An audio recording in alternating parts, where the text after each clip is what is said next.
Bonjour, mes frères, mes sœurs, en espérant que vous vous portez bien.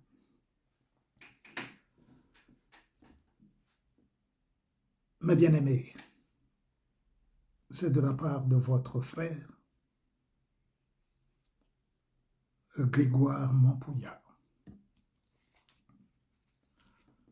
En ce jour de lundi 19 juin 2023, quelle grâce d'être debout ce matin, la grâce de notre Dieu. Beaucoup d'entre nous sur la terre ne se sont pas réveillés ce matin.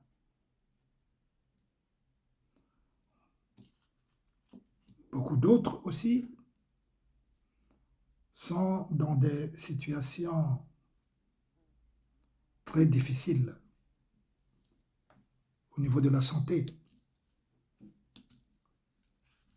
Ceux qui sont dans les hôpitaux, ceux qui sont chez eux, couchés, qui ne peuvent plus rien faire, et ceux aussi qui sont abandonnés dans la maladie. Oh Dieu, je ne cesse d'intercéder, mes bien-aimés, ainsi que pour ceux qui sont liés dans les prisons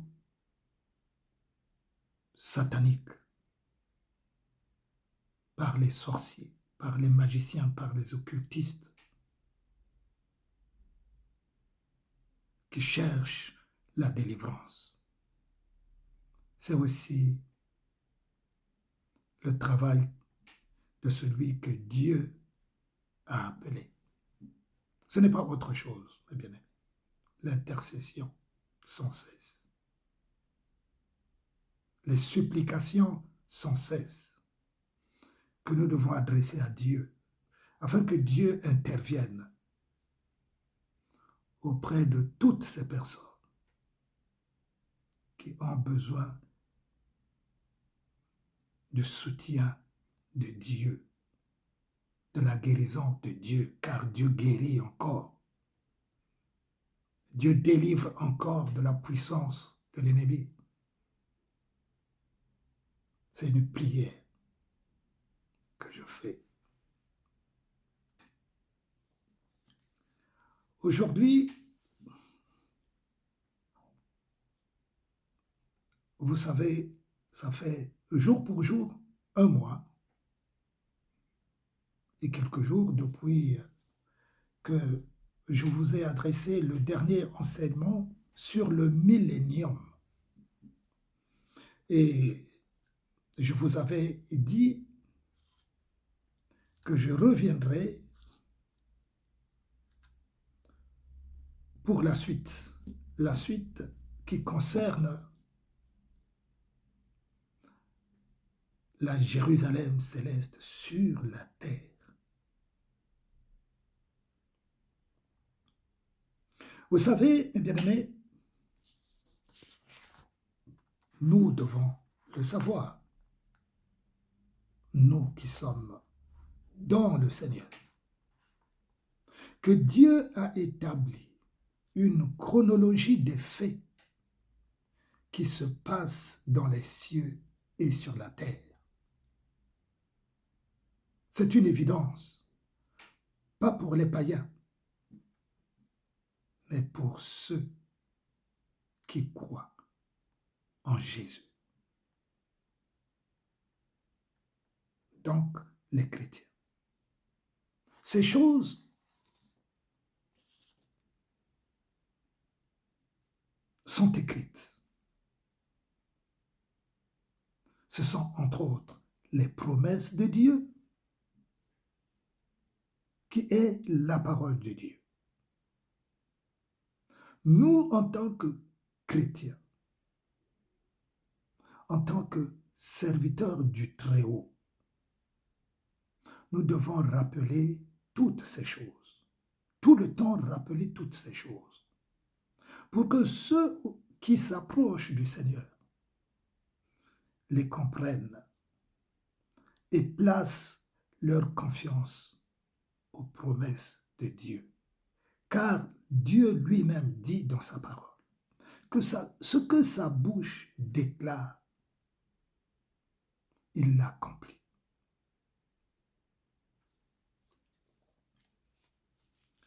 Nous allons donc commencer par ce qui se passera. C'est cela la chronologie des faits que Dieu a établis.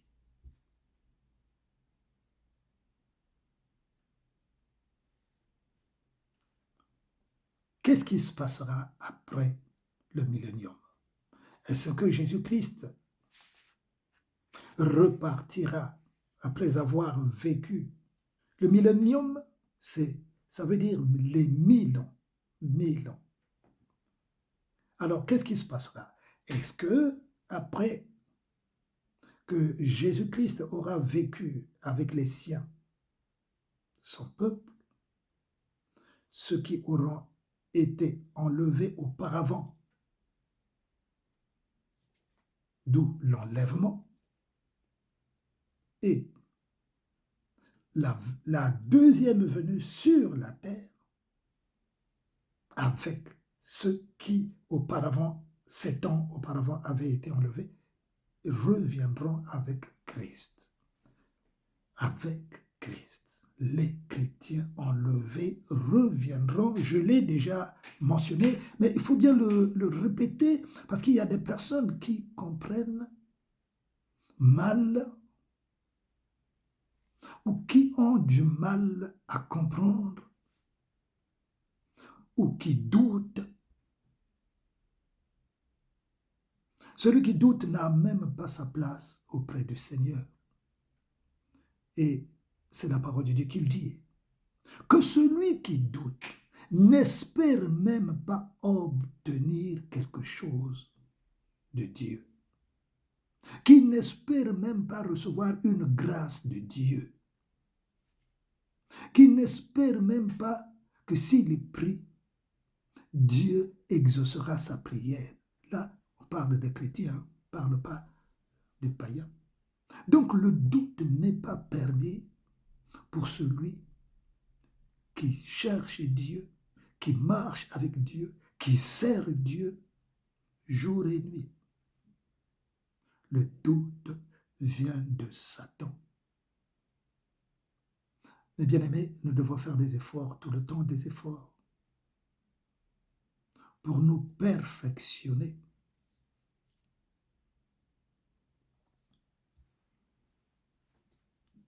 Nous allons donc parler de ce qui se passera après les 1000 ans. Ce sera Jésus qui va demeurer, après les 1000 ans, Jésus va demeurer sur la terre, principalement à Jérusalem. Jérusalem, nous l'avons déjà lu. Jérusalem s'appelle la ville du grand roi. C'est lui-même Jésus-Christ qui le dit. C'est lui-même Dieu qui le dit. Ce ne sont pas les hommes qui ont annoncé cela, que Jérusalem, c'est la ville du grand roi. C'est lui-même Dieu qui a dit que Jérusalem est la ville sainte. Parce que c'est là où le grand roi est venu sur la terre. C'est manifesté en chair et en os. Mais bien aimé. Nous allons donc commencer notre enseignement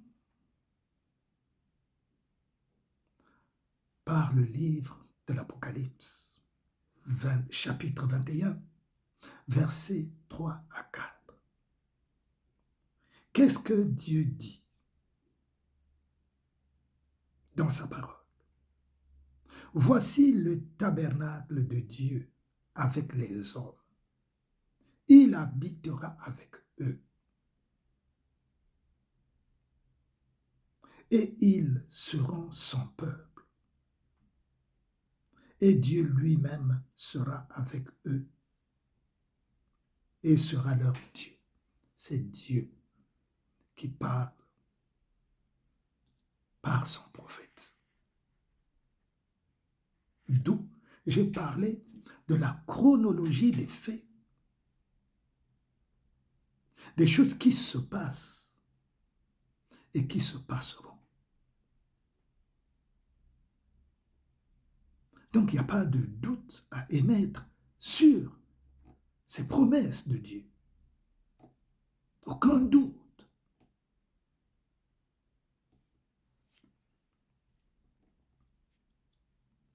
Le livre de l'Apocalypse, bien-aimé, c'est le livre de la révélation. Et nous le savons tous que Dieu a parlé par son prophète Jean.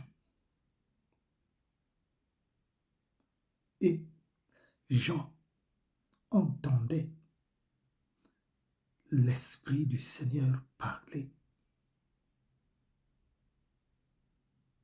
Et Jean notait ce que l'Esprit du Seigneur lui disait. Et c'est ce que nous allons vivre. Mais c'est quoi le tabernacle de Dieu? C'est le temple de Dieu. Le tabernacle de Dieu, c'est le temple de Dieu. C'est-à-dire là où Dieu habite dans les cieux. Le temple de Dieu descendra sur la terre, mes bien-aimés. Là où sont les saints anges, qui sont entre autres l'ange Gabriel,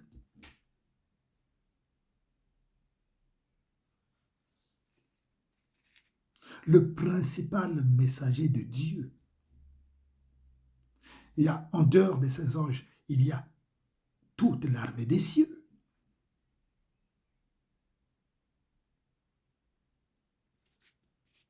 Il y a tout un monde des saints dans les cieux.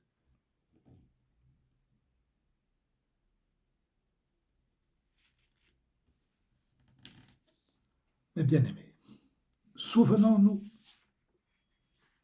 de Marie, la fiancée de Joseph, qui fut visitée par l'ange Gabriel pour lui annoncer la venue du Sauveur, le Christ.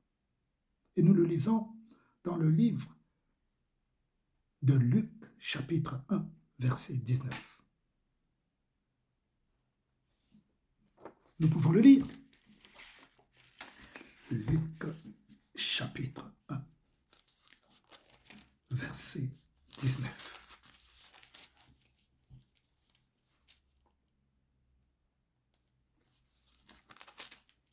Lisons ceci. Je suis Gabriel.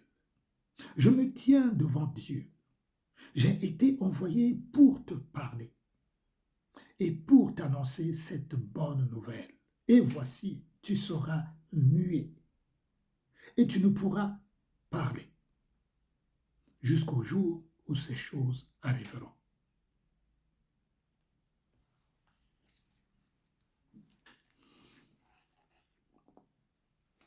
Dieu annonce les choses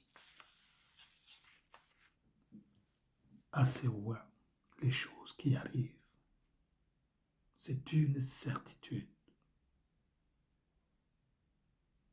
Dieu ne fait rien sans avoir annoncé à ses serviteurs, les prophètes, notamment les prophètes, les choses qui vont arriver sur la terre.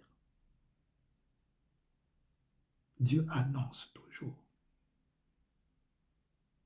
Il choisit toujours. Et Dieu n'a pas changé, mes frères, mes sœurs. Dieu n'est pas comme nous les hommes. Dieu n'est pas comme le temps. Le matin, il fait chaud. L'après-midi, il pleut. Ou l'après-midi, il y a du vent. Ou l'après-midi, il y a tout ce que nous pouvons constater. Dieu n'est pas comme le temps. Ce que Dieu dit. Dieu veille à ce que sa parole, comme je l'ai dit tantôt, là, tout à l'heure, il veille à ce que la parole qui est sortie de sa bouche s'accomplisse sur la terre.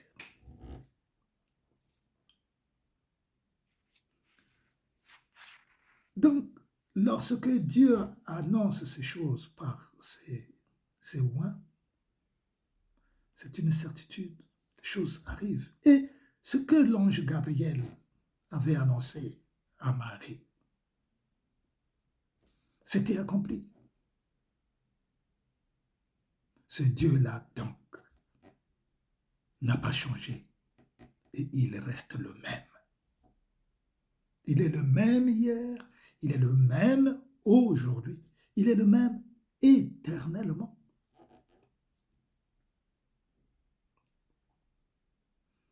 Le royaume des cieux, mes bien-aimés, c'est donc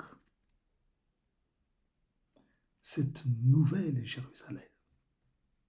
Aujourd'hui, la nouvelle Jérusalem est en haut, qui est le temple de Dieu, comme je l'ai dit. Et c'est le temple de Dieu qui descendra du ciel pour se poser sur la terre où nous sommes actuellement. Ainsi, la parole nous dit sur ce sujet, dans le livre de Luc, encore, nous allons lire Luc pendant un petit moment. Luc au chapitre 21, verset 33, qui nous dit ceci. Le ciel et la terre passeront, mais mes paroles ne passeront point.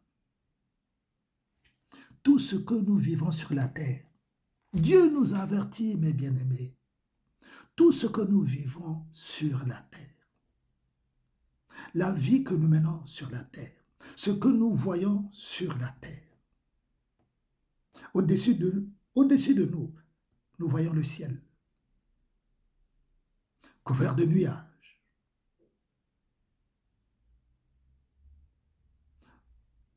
bleu, blanc, noir, sombre. C'est ce que nos yeux voient. Et nous marchons sur la terre. C'est ce que nos yeux voient. Mais la parole de Dieu nous dit, dans ce que nous venons de lire, dans le livre de Luc, chapitre 1, dans Luc, chapitre 21, verset 33, que toutes ces choses passeront. Mais la parole qu'il a dite, le Seigneur,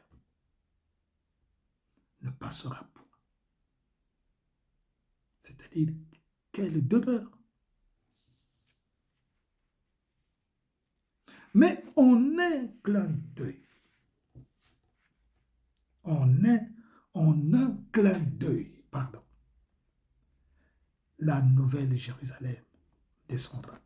Ça veut dire, avant qu'elle ne descende, le ciel et la terre disparaîtront.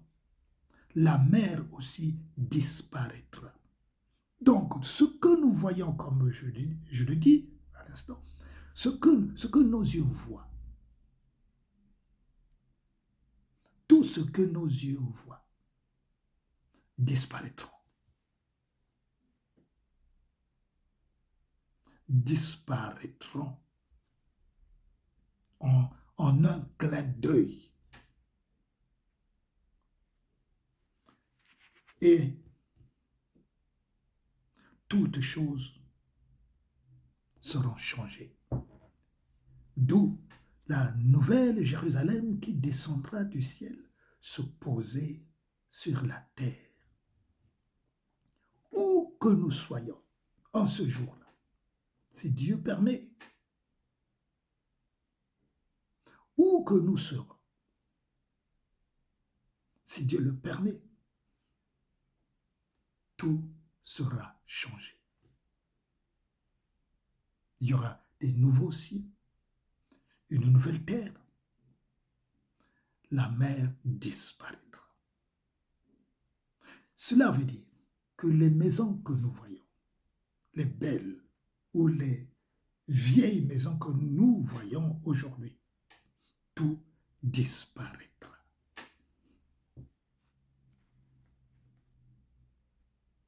Il y aura aussi des nouvelles mentalités.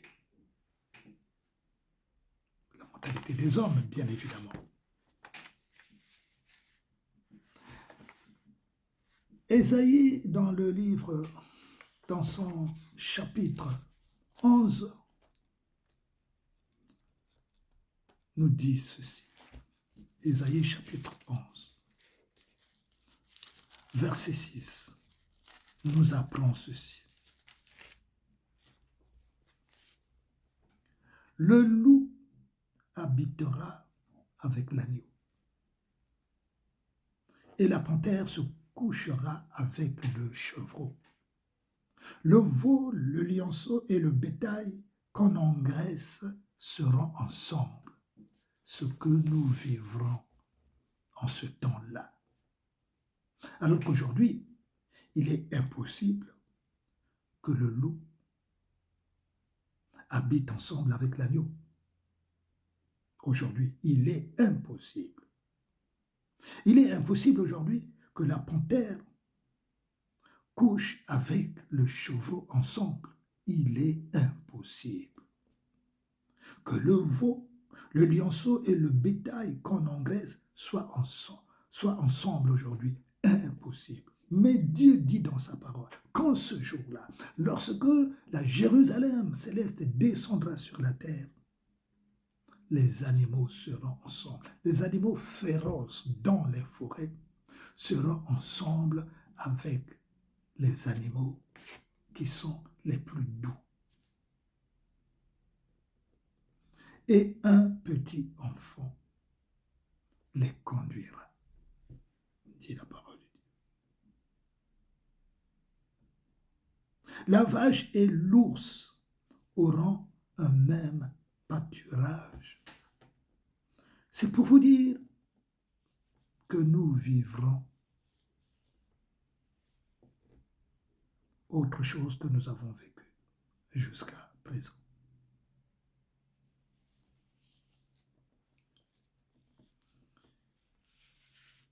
Mes bien-aimés,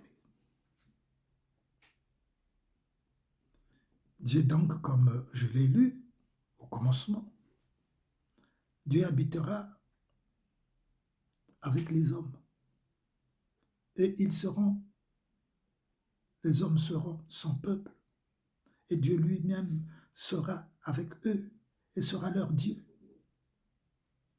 Il essuiera toute larme de leurs yeux et la mort ne sera plus. Puisque celui qui avait amené la mort sur la terre auprès des hommes, c'était le diable. Alors que le diable, il sera jeté dans le feu qu'on appelle l'enfer, où il brûlera alors éternellement. Je vais lever l'équivoque sur faire bien la différence entre ce qui se passera avant le millénium. Dans le livre de l'Apocalypse, chapitre 20, pour que ça soit bien clair dans nos têtes, que avant que le Seigneur, au son de la trompette, le diable sera lié. Un ange va lier Satan pour 1000 ans. Ça, je l'ai bien expliqué. J'espère que nous avons bien compris tous. Le diable, ça c'est pendant le millénium. Le diable sera lié pendant 1000 ans. Et il sera relâché un peu de temps après. D'où j'ai parlé encore, je le rappelle, de la chronologie des faits qui se passent maintenant et qui se passeront au fil du temps. Que nous avançons. Nous sommes très bientôt à l'arrivée. À l'arrivée. L'arrivée, c'est Christ qui revient chercher ceux qui auront été fidèles à sa parole. Donc, le millénium, je n'en parlerai plus puisque j'en ai parlé il y a un mois. Maintenant, le millénium est passé selon la chronologie des faits. C'est la nouvelle Jérusalem. Les hommes vivront avec Dieu sur la terre et c'est là où tout sera changé complètement. Dieu lui-même sera à Jérusalem. Il sera à Jérusalem comme étant la ville sainte, la ville du grand roi et le temple alors. Le temple de Dieu sera sur la terre qui est la nouvelle Jérusalem. C'est là où Dieu donnera à ceux qui lui ont été fidèles sur la terre, qui avaient donc été enlevés auparavant pendant la grande tribulation, et revenus avec lui sur la terre, il donnera alors des villes à gérer, des pays à gérer. D'où je vous disais d'ailleurs, dans l'enseignement sur le millénium, qu'il n'y aura plus de président comme on le voit maintenant, qu'il n'y aura plus de roi comme on le voit dans certains pays, par exemple comme l'Angleterre, où il y a le roi Charles III. Il n'y aura plus de roi, il n'y aura plus de chefs d'État comme on les appelle, où partout sur la terre il y a des présidents, des chefs d'État. Il n'y en aura plus. Ce sont ceux les fidèles de Christ, je dis bien les fidèles, qui auront la charge de gérer toutes ces nations. Parce que les nations existeront toujours. Mais la loi de Dieu aura accompli la volonté de Dieu sur la terre.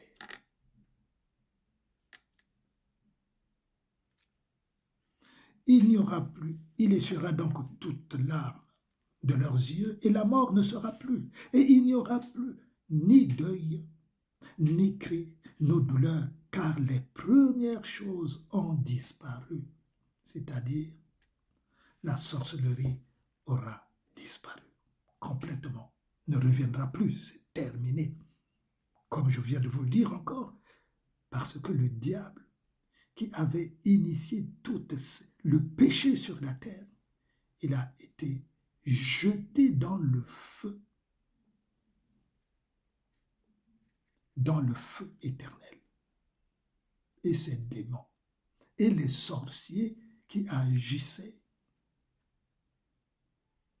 et les magiciens qui invoquaient les esprits des morts et les esprits des morts seront tous liés et jetés dans le feu ardent qui est l'enfer pour l'éternité.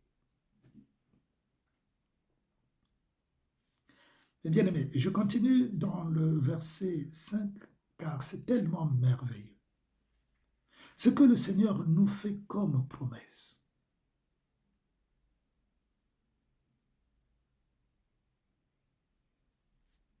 Le verset 5 de l'Apocalypse, chapitre 21.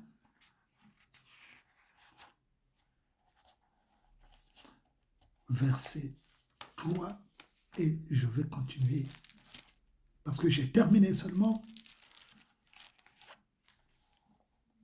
Je terminais sur le verset 4, mais je continue sur le verset 5. Nous allons le lire. Verset 5. Celui qui était assis sur le trône dit, voici, je fais toutes choses nouvelles. Toutes choses seront nouvelles, mes bien-aimés. Et rien de comparable de ce que nous vivons aujourd'hui. Rien de comparable. Dieu dit au verset 5 du livre de l'Apocalypse, chapitre 21, qu'il, lui, Dieu, c'est lui-même Dieu qui parle. Ce n'est plus son esprit qui parle. C'est lui-même Dieu. Je répète, voici, je fais toutes choses nouvelles.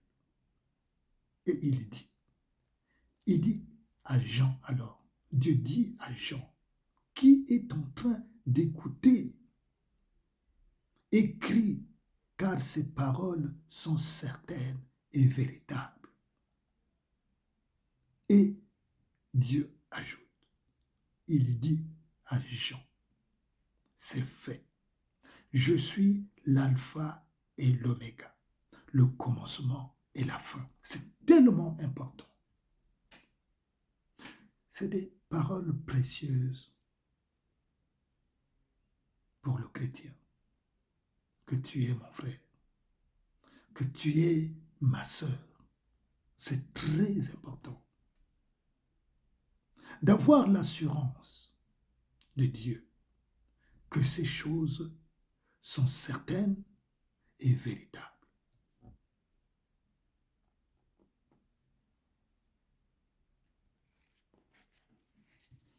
Je continue.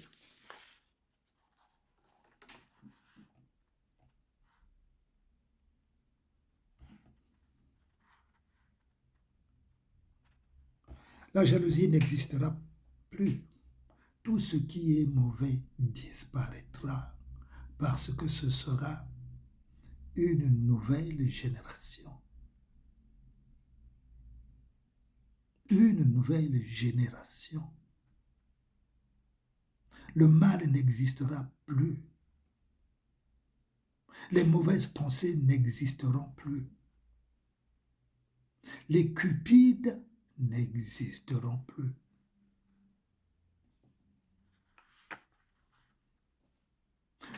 Plus personne ne dira, Dieu m'a dit de construire une église. Vous entendez, mes bien-aimés? Plus personne, aucun pasteur, aucun bishop, aucun prophète ne dira, Dieu m'a dit de construire une grande église. Parce qu'il n'y aura plus, je l'ai d'ailleurs mentionné, dans l'enseignement concernant le millénium, il y a un mois. Que ces choses soient bien comprises, mes bien-aimés. Plus personne ne séduira l'autre. Plus personne ne séduira l'autre.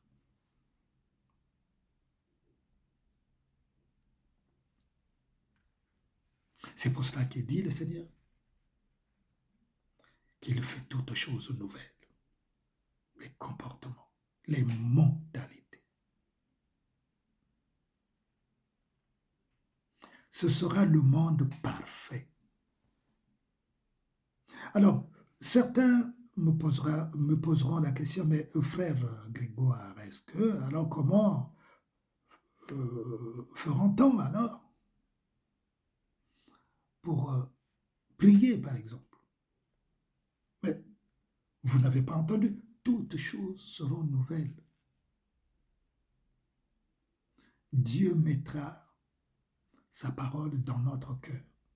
Et puis, je vous ai dit qu'il y aura les saints, les élus de Dieu, ceux qui auront été enlevés auparavant de la terre pour éviter la grande tribulation, descendront avec Christ. Ceux-là feront partie de ceux qui vont gérer les villes, les peuples sur toute la terre. Alors, pour adorer Dieu, il y a le livre de Zacharie. Le livre de Zacharie, chapitre 14, verset 16, nous dit ceci. Ceux qui resteront de toutes les nations venues contre Jérusalem. Parce qu'auparavant, pendant le millénium, il y aura l'Armageddon, la guerre. Et ce sera la dernière guerre sur la terre des hommes. Mais ces hommes-là, c'est contre Dieu qu'ils en veulent.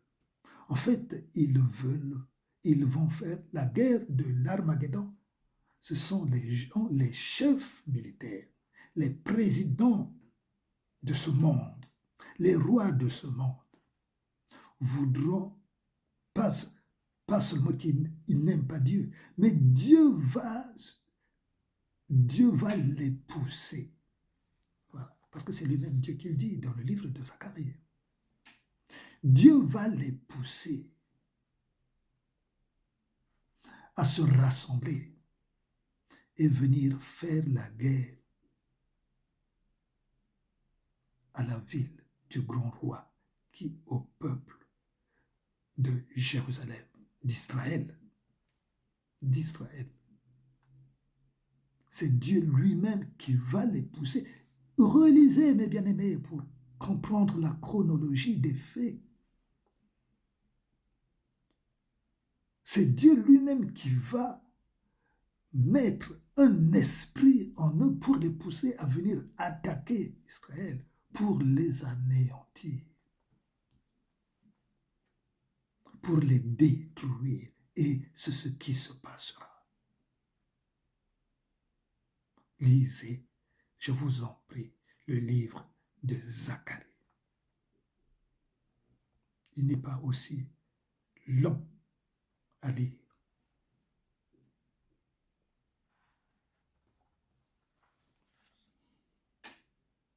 L'impudicité n'existera plus. L'adultère, les injures.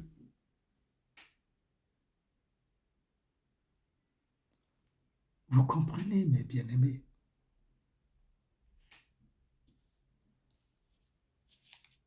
C'est pour cela que je m'évertue, mes bien-aimés. Je m'évertue d'intercéder, afin que ceux qui ne sont pas encore rentrés dans la bergerie du Seigneur, dans la maison du Seigneur, puissent y rentrer. Moi, j'intercède auprès de Dieu. Mais ce n'est pas moi qui ai la puissance pour les attirer. C'est Dieu qui est le Tout-Puissant, qui est l'autorité suprême pour les attirer à lui. Dieu écoute celui qui intercède et Dieu agit pour la personne pour qui on a intercédé. C'est comme cela que Dieu agit. Car j'entends aussi, pour faire la différence seulement, j'entends aussi dire, ah, moi j'ai sauvé, ah, moi j'ai ramené à Dieu. Quelle puissance que nous avons pour amener à Dieu. Quelle puissance. Nous intercédons. Nous intercédons. Le reste, c'est le travail de Dieu. Si nous étions puissants, alors, qu'est-ce qu'on ferait? On ferait comme le pasteur que j'ai entendu dire qu'il était sorti de son corps, de son propre gré, qu'il était sorti de son propre gré, de son corps, et il était allé visiter une personne dans un hôpital. C'est un sorcier. C'est un sorcier, car tu ne peux pas sortir de ton propre gré pour aller visiter ou un parent, ou un ami, ou une personne malade quelque part, et puis tu reviens de ton propre gré. Tu es un sorcier. Car lorsqu'on sort de son propre gré, ça devient, mes bien-aimés, de la sorcellerie, de la magie, du dédoublement. Or, cela n'a rien à voir avec la volonté de Dieu. Quand tu sers Dieu, en esprit et en vérité, c'est Dieu par son esprit. Ouvrez les oreilles, mes bien-aimés. C'est Dieu par son esprit. L'esprit de Dieu, le Saint-Esprit. Lui-même Dieu. Je dis bien par son esprit. Pendant que tu dors. Le Seigneur vient te prendre en esprit. C'est le Seigneur qui vient te prendre en esprit. Ce n'est pas par ta demande, viens me chercher, non. Ce n'est pas par ta propre volonté que je quitte mon corps et puis mon esprit part et puis mon corps reste là. C'est ce qui se passe pour les sorciers, les magiciens, les occultistes. Ils sortent de leur corps. Les magiciens, ils se dédoublent comme se dédoublait le ministre, l'ex-ministre de l'information de la RDC, comment on l'appelait, il était le ministre de l'information de Mobutu, au temps de Mobutu. J'ai oublié son nom. Bon, ceux qui... comment on l'appelait encore? Ministre de l'information, c'est lui qui fait... J'ai encore la cassette qu'il avait déclarée. Il est décédé par la suite parce que après il s'était converti. Lui, il sortait de son propre chef. Et il avait reconnu qu'il faisait de la magie. Il était en communion avec des maîtres qui se trouvaient en Europe, partout en Afrique, notamment en France. Il le dit dans sa vidéo que j'ai ici à la maison. Il faut savoir ce qui se passe. Donc, pour revenir sur ce qui nous concerne, Dieu a le pouvoir sur toute chair. Dieu a le pouvoir sur les ténèbres. Dieu est l'autorité suprême sur tout l'univers. C'est pour cela qu'on l'appelle, qu'il s'appelle, pas qu'on l'appelle. D'abord, Dieu s'est fait appeler. Il a dit, je m'appelle. Dieu n'est pas comme nous, à qui les hommes ont donné un nom. Mais lui, ce ne sont pas les hommes qui lui ont donné un nom. Le nom de Jésus est un nom qui vient du ciel, annoncé par les anges. Emmanuel, c'est un nom du ciel, annoncé par les anges. Et c'est ce qui s'est fait. Dieu a annoncé qu'il s'appelait l'Éternel Dieu Tout-Puissant. Il a plusieurs noms d'ailleurs. Il s'est donné plusieurs noms. Il dit « Je suis » est mon nom. La lumière, et il dit « Je suis la lumière ». Personne ne lui a dit « Oh non Dieu, toi tu es la lumière ». Non, c'est lui-même. Et les gens, les hommes, se sont mis à l'appeler, à le considérer comme la lumière, ainsi de suite. Ne confondons pas, mes bien-aimés. Ne confondons pas. C'est lui qui a créé la création.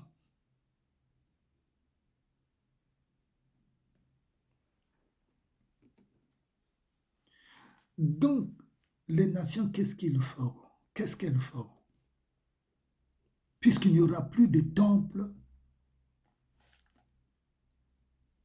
dans les nations, dans les peuples. Zacharie dit, les nations monteront à Jérusalem, d'où que nous soyons, du fin fond de l'Afrique, du fin fond des Amériques, d'où que tu seras, tu monteras à Jérusalem pour adorer le grand roi. Donc, tous les peuples vont converger vers Jérusalem pour aller adorer le grand roi. Ce sera sur la terre.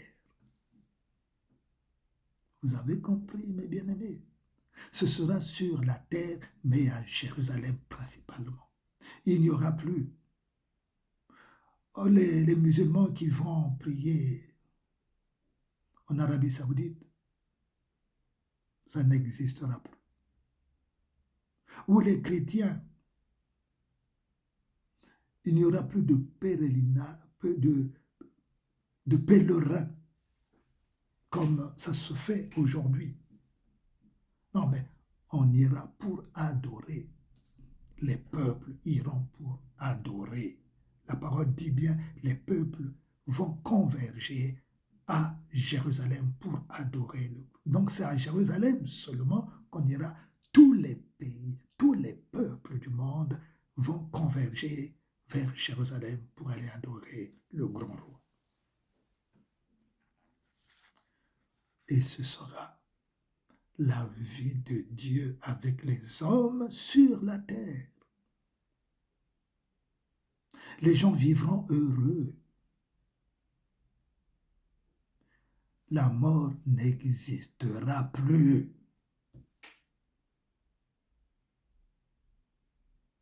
Vous comprenez, mes bien-aimés? Nous serons comme les anges qui ne vieillissent pas. Les anges dans le ciel, mes bien-aimés, ne vieillissent pas. Ils sont renouvelés chaque jour. Chaque jour, ils sont renouvelés. Il n'y a pas un ange plus vieux que l'autre. Il y a seulement des anges plus gradés que les autres. Leur esprit est renouvelé, leur corps spirituel. Ils ont des corps spirituels bien aimés.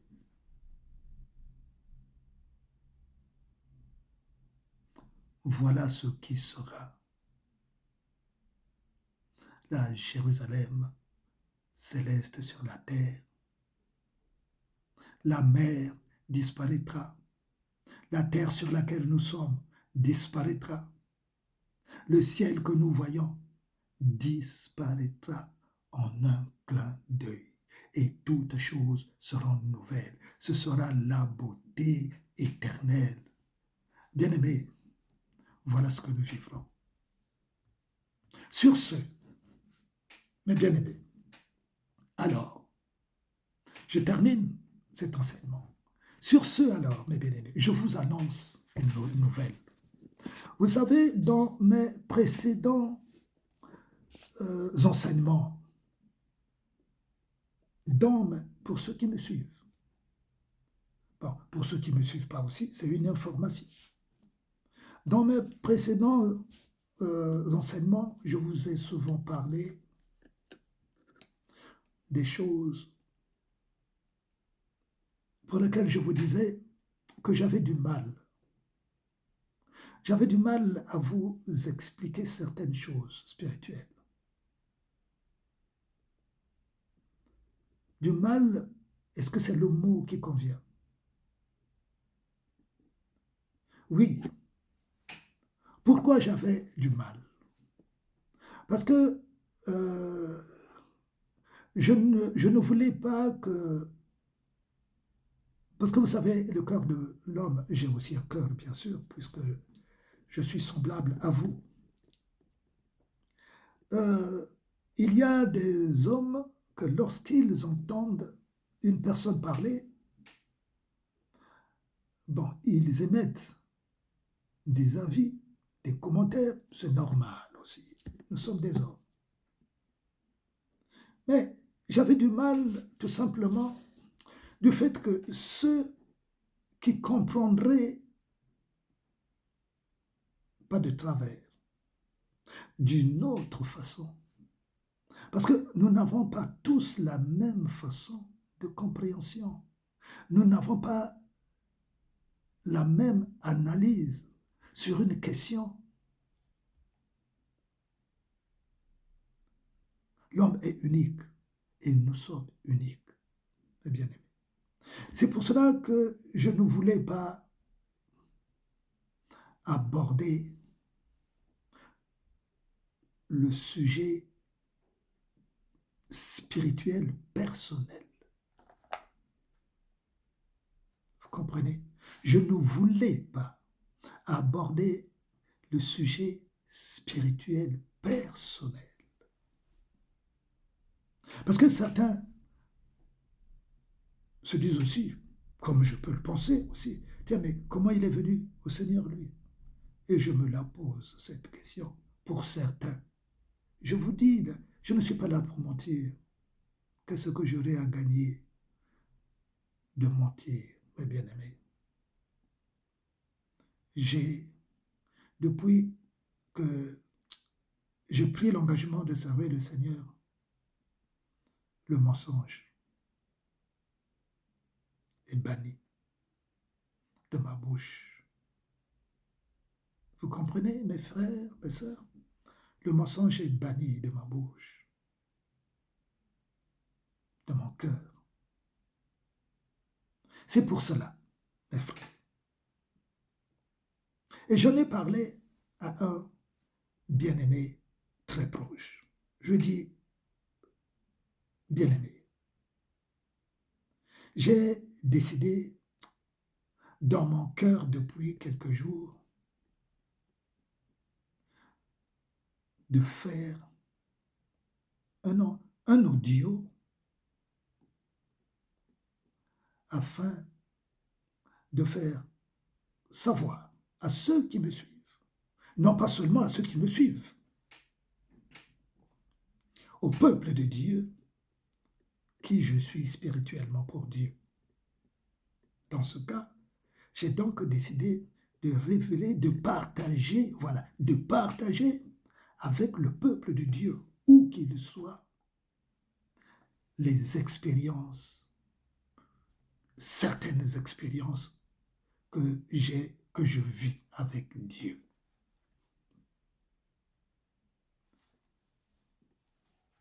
J'ai dit, bon, auparavant, il y a quelques années, j'avais pensé écrire un livre. Mais je m'étais retenu, pourquoi? Parce que je ne voulais pas en faire un gain. Il y en a qui écrivent des livres pour un but, le gain que ça leur apporte financièrement. Je ne voulais pas le faire.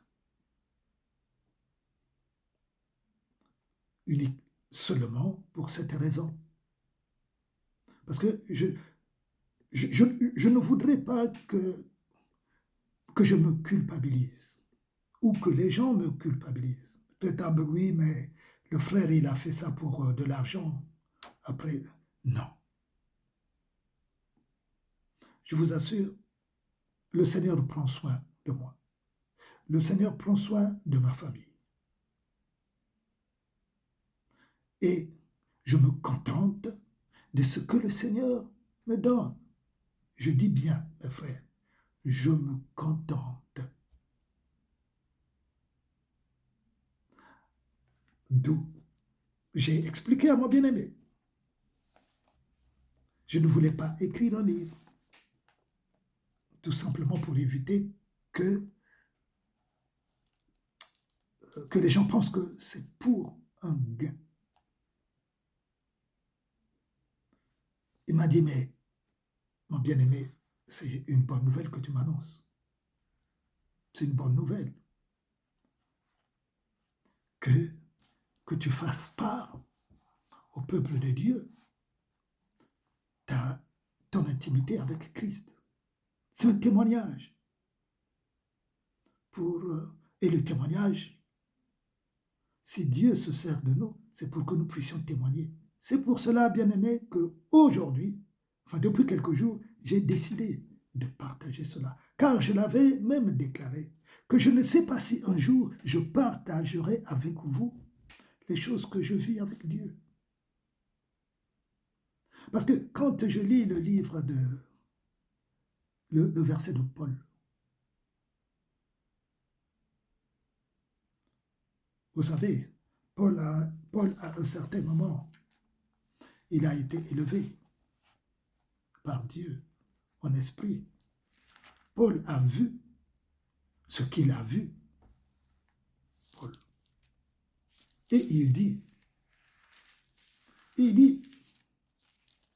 que les choses qu'il a vues, c'est dans le livre aux Corinthiens.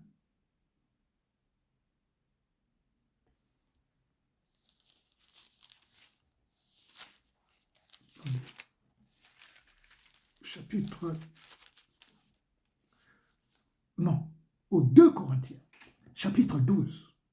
Lorsqu'il parle, il dit, il faut se glorifier. Cela n'est pas bon. J'en viendrai néanmoins à des visions et à des révélations du Seigneur. Ce dont je fais allusion en ce qui me concerne, que j'ai toujours fait allusion d'ailleurs. Et Paul continue. Je connais un homme en Christ qui fut, il y a 14 ans, ravi jusqu'au 3e ciel.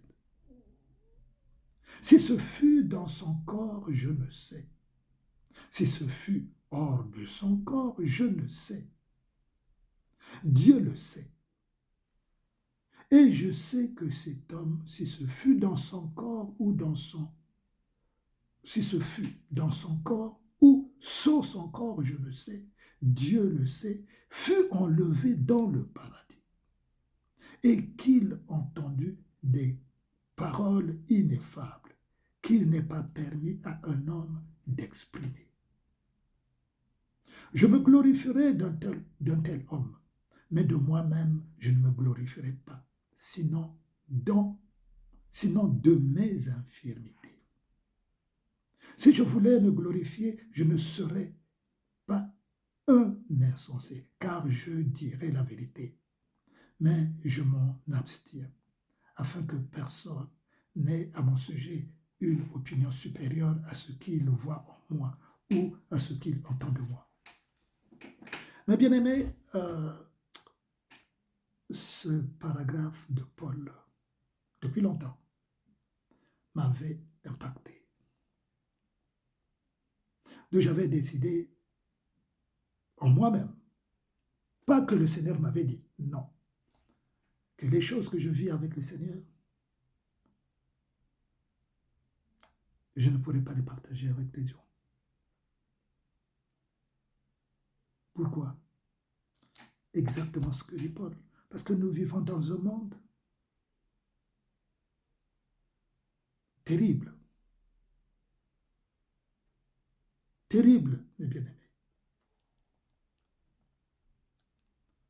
Mais depuis 2 semaines, mon cœur, vraiment, mon cœur m'a parlé que je partage cette expérience. Et ce que Paul dit là, il s'agit de lui-même.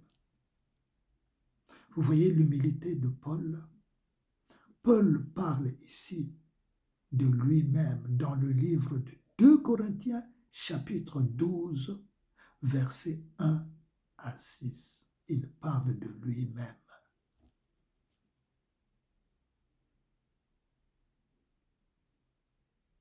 Les choses de Dieu, mes bien-aimés, nous devons les partager. Nous devons partager les choses de Dieu. Nous ne devons pas cacher. C'est vrai qu'il y a quelques expériences que j'ai partagées avec vous dans mes enseignements. Mais c'est quelques expériences. Il y a des choses que je ne vous ai jamais dites. Mais là, alors, je vous annonce maintenant que je vais annoncer. Il y a des expériences, beaucoup d'expériences que j'ai écrites. J'ai un cahier où j'ai écrit les choses que j'ai vues, que j'ai entendues. Je dis bien que j'ai vues avec mes yeux spirituels. Les choses que j'ai entendues avec mes yeux spirituels. Les expériences que j'ai vécues avec Dieu. Je vais les partager avec vous. Mais que cela, mes frères, c'est pour cela que je vous l'annonce déjà. Pas par une ambition quelconque. Je n'ai pas d'autres ambitions que d'intercéder pour les âmes qui souffrent. Je n'ai pas d'autres ambitions que ma famille soit sauvée. Déjà, je vous apprends que mon père a été sauvé. Ma mère a été sauvée. Ça, je l'ai déjà témoigné.